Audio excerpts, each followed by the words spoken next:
Якутские офтальмологи наблюдают неутешительную динамику. Состояние зрения современных детей ухудшается.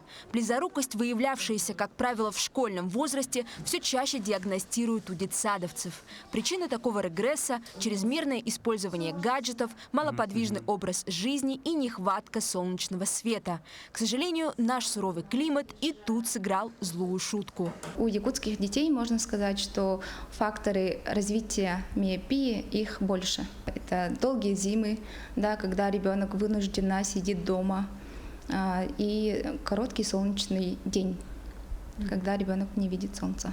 Сильно по зрению подрастающего поколения ударило еще и дистанционное обучение во время ковида. Потому врачи предостерегают, с молоду нужно беречь не только честь, но и глаза.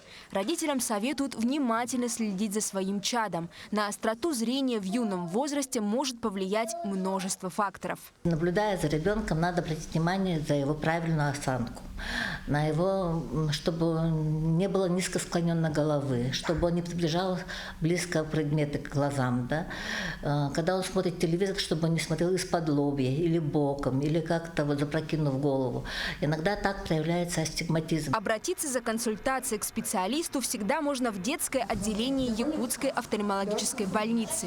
При необходимости тут и выпишут рецепт на очки и прооперируют при обнаружении грозных болезней. В 3 года сыну Кристины Игнатьевой поставили диагноз катаракта. Благодаря новому оборудованию маленькому Эрхану одному из первых операцию провели в родной Якутии. Операция прошла успешно, никаких осложнений не было. В 2023 году якутские офтальмологи запустили проект «Сохраним зрение детям». За 2 года прямо в школах и детских садах специалисты осмотрели свыше 10 тысяч ребят.